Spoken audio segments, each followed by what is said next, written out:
Class 11 এর second সেমিস্টারের আধুনিক বাংলা সাহিত্যের ধারা থেকে কি প্রশ্ন তোমরা পড়বে একটু দেখে নাও। একটু সাজেশন ভিত্তিক করা হয়েছে কারণ পরীক্ষায় সবকিছু মনে রাখা সম্ভব নয়। তো কোন বিষয়গুলিকে তোমরা হাইলাইট করবে, কোনগুলি ভালো করে মনে রাখার চেষ্টা করবে সেগুলি সম্পর্কে আলোচনা করা হবে এই ভিডিওতে। তো দেখো, প্রথম প্রশ্ন কি বলা হয়েছে, প্রথমে তোমাদের সাময়িক পত্র থেকে কয়েকটা প্রশ্ন দেওয়া হয়েছে। পড়ানোর সময় আমি বলেছিলাম যে সাময়িক পত্র থেকে তোমাদের কিন্তু পরীক্ষায় প্রশ্ন থাকতেই পারে। তো প্রথম প্রশ্নটা হচ্ছে, ভারতীয় ভাষায় প্রকাশিত প্রথম দৈনিক পত্রিকা কোনটি? কবে কার সম্পাদনায় এই পত্রিকাটি প্রথম প্রকাশিত হয়? এবং এই পত্রিকাটির দুটি বিশেষত্ব লেখো। তো তোমরা জানো ভারতীয় ভাষায় প্রকাশিত প্রথম দৈনিক পত্রিকা কি? অবশ্যই আহ সংবাদ প্রভাকর। তো কি সম্পাদনা করতেন? তো তোমরা এই উত্তরগুলি করে নিতে পারো। এবং আমরা দেখব পরের প্রশ্ন, যে কবে কার সম্পাদনায় সবুজপত্র পত্রিকা প্রকাশিত হয়? তো সবুজপত্র পত্রিকা সম্পর্কে তোমাদেরকে ভালো করে পড়তে হবে। আচ্ছা, পরের এর সাথে প্রশ্নটা আছে যে এই পত্রিকায় প্রকাশিত রবীন্দ্রনাথের একটি গল্প ও কবিতার নাম লেখো এবং এই পত্রিকা দুটি বিশেষত্ব লেখো।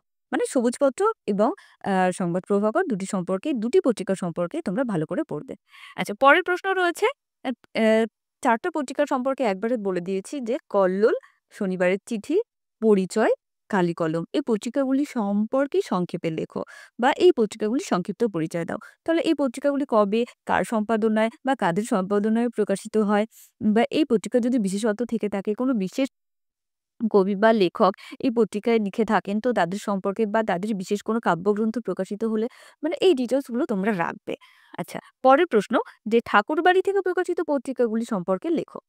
তো এই হচ্ছে তোমাদের পত্রিকা থেকে প্রশ্ন। এছাড়াও তোমাদেরকে পড়ানোর সময় বলেছিলাম যে তোমরা কিন্তু এভাবে পড়তে পারো যে বিংশ শতকের পত্রিকাগুলি সম্পর্কে লেখো বা ঊনবিংশ শতকের পত্রিকাগুলি সম্পর্কে লেখো, এরকমও দিতে পারে। তো বিংশ শতকের বলতে তোমরা ওই আ মোটামুটি ১৯০০ সালের আগে পর্যন্ত যা প্রকাশিত হচ্ছে সেগুলি। আর আ উ বিংশ মানে ১৯০০ শতক, মানে ১৯০০ সাল যেটা আমরা বলছি, যে ১৯০০ থেকে মোটামুটি যতটুকু তোমাদের আছে সেই সম্পর্কে তোমরা পড়বে। আচ্ছা, এর পরের প্রশ্ন, যে আ আরেকটা প্রশ্ন দিয়েছি এখান থেকে, যে বিংশ শতাব্দীতে বঙ্গদেশের বাইরে থেকে প্রকাশিত একটি উল্লেখযোগ্য শ্রেষ্ঠ পত্রিকা কোনটি? তো তোমরা জানো এটা অবশ্যই প্রবাসী পত্রিকা। তো এই পত্রিকাটি কবে, কোথা থেকে, কার সম্পাদনে প্রকাশিত হয়? পত্রিকাটির দুটি বিশেষত্ব লেখো। আর অবশ্যই এখানে মনে রাখবে যে এই পত্রিকায় প্রকাশিত কয়েকটি বিশেষ লেখা সম্পর্কে তোমরা কিন্তু অবশ্যই মনে রাখবে। আচ্ছা, পরে গদ্য থেকে প্রশ্ন দিয়েছি, যে বাংলা গদ্যের ক্ষেত্রে রামমোহন রায়, বঙ্কিমচন্দ্র চট্টোপাধ্যায়, প্যারীচাঁদ মিত্র, প্রমথ চৌধুরীর অবদান আলোচনা করো। মানে বাংলা গদ্যের ক্ষেত্রে এই কয়েকজন যদি খুব ভালো করে পড়ো, আশা করা যায় প্রশ্ন পেতে পারো। দেখ, প্রশ্ন তো বোর্ড থেকে করছে না, করবে বিভিন্ন স্কুল থেকে বিভিন্ন রকম। তো সেক্ষেত্রে এক স্কুলে কিভাবে দেবে সেটা বলা মুশকিল। তবে ওভারঅল যেগুলি ইম্পর্ট্যান্ট আমি কিন্তু শুধুমাত্র সেগুলোই বলছি। তো পরের প্রশ্ন দেখো কি আছে, বাংলা কাব্যে মধুসূদন দত্তের অবদান আলোচনা করো। তো কাব্য পড়ানোর সময় বলেছিলাম যে বাংলা কাব্যে মধুসূদন দত্তের অবদান ভালো করে পড়তে হবে, এবং এটাও বলেছিলাম যে বাংলা নাটকের ক্ষেত্রে মধুসূদন দত্তের অবদান সেটাও কিন্তু আমরা ভালো করে পড়ব। আচ্ছা, পরের প্রশ্ন, কবি রবীন্দ্রনাথের কাব্য প্রতিভা আলোচনা করো। তো রবীন্দ্রনাথের নাটক, কবিতা, উপন্যাস, ছোট গল্প সবই রয়েছে। তো আমরা কবি হিসেবে রবীন্দ্রনাথ ভালো করে পড়বো, এবং ছোট গল্পে তার অবদান সেটাও কিন্তু ভালো করে পড়বো। আচ্ছা, নজরুলের কাব্য প্রতিভা অবশ্যই ভালো করে পড়বে। এবার যেহেতু ১২৫ হচ্ছে তার জন্ম বার্ষিকী, তো অবশ্যই নজরুলটা ভালো করে পড়ে যাবে। নজরুলের কাব্যগুলি সম্পর্কে একটু ডিটেলসে জেনে যাবে। আচ্ছা, নাটকের ক্ষেত্রে কয়েকটা প্রশ্ন দিয়েছি। দেখো, মধুসূদন দত্ত তো বলেছি আগেই পড়তে, যে ভালো করে পড়তে হবে। এছাড়াও দীনবন্ধু মিত্র ভালো করে পড়বে, গিরিশচন্দ্র ঘোষ, দ্বিজেন্দ্রলাল রায়। তো দেখো, যেগুলি না পড়লেই নয় এরকমই কিন্তু বলছি, যেগুলো পড়তেই হবে, যেগুলো ভীষণ ইম্পোর্টেন্ট।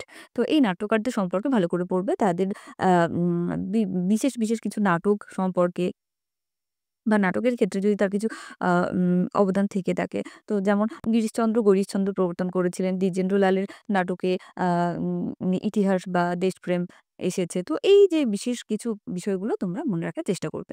আচ্ছা, এরপর বলা হয়েছে গণনাট্য ও ন ও নবনাট্য সম্পর্কে আলোচনা করো। তো আমি পড়ানোর সময় তোমাদেরকে বলেছিলাম যে গণনাট্য এবং নবনাট্য দুটি বিষয় কিন্তু ভালো করে পড়তে হবে। আচ্ছা, পরের প্রশ্ন, বাংলা উপন্যাসে বঙ্কিমচন্দ্রের অবদান আলোচনা করো। যেহেতু বাংলা সাহিত্যের প্রথম সার্থক উপন্যাস রচয়িতা বঙ্কিমচন্দ্র, তো আমরা অবশ্যই বঙ্কিমচন্দ্রের মানে উপন্যাসের ক্ষেত্রে বঙ্কিমচন্দ্রের অবদান ভালো করে পড়ব। আচ্ছা, তারপর ছোট গল্পের রচয়িতা হিসেবে রবীন্দ্রনাথের কৃতিত্ব আলোচনা করুন। তো আমরা রবীন্দ্রনাথ সম্পর্কে যখন পড়ব, তো ঔপন্যাসিক হিসেবে অতটাও পড়ব না, যতটা ছোট গল্পের রচয়িতা হিসেবে পড়ব। কারণ ছোট গল্পের ক্ষেত্রে কিন্তু রবীন্দ্রনাথের কৃতিত্ব বা প্রতিভা অনেকটাই বেশি। এমন নয় যে ছোট গল্প তার উপন্যাস সেরকম ভালো নয়। অবশ্যই উপন্যাসও তিনি উপন্যাসের ক্ষেত্রেও কৃতিত্ব দেখিয়েছেন। তবে ছোট গল্পের রচয়িতা হিসেবে রবীন্দ্রনাথ আমরা ভালো করে পড়ব। আচ্ছা, পরের প্রশ্ন, বাংলা কথা সাহিত্যে শরৎচন্দ্রের অবদান আলোচনা করো।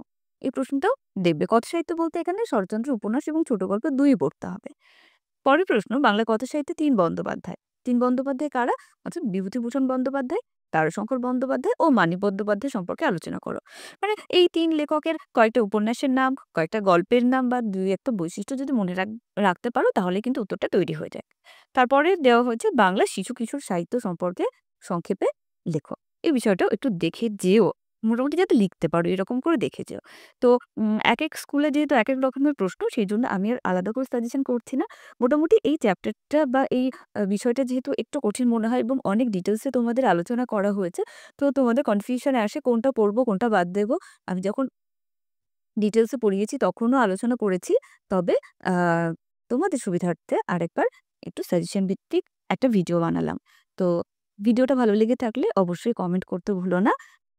আর পরীক্ষার জন্য অনেক, অনেক শুভেচ্ছা রইল। আজকে এ পর্যন্তই।